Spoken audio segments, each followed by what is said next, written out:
న త్వేవాహం జాతునాసం న త్వం నేమి జనాధిపాః న చైవ న భవిష్యామః సర్వే వయమతః పరం.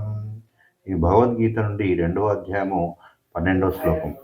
దీని యొక్క తాత్పర్యాన్ని గ్రహిద్దాం.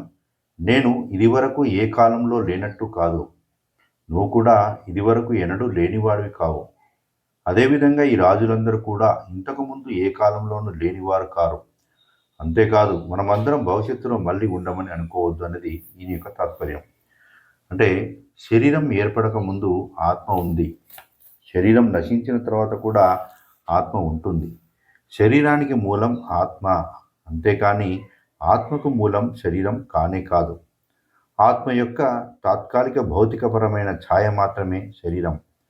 ఆత్మ అవినాశి, దేహం సవినాశి. ఆత్మ నాశనం లేనిది, దేహం నశించేది.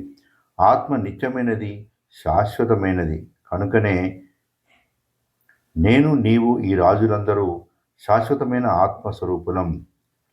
మనం ఇంతకుముందు ఉనికి అస్తిత్వం లేని వాళ్ళము కాము, అలాగే భవిష్యత్తులో ఉనికి అస్తిత్వం ఉండని వాళ్ళము కాము.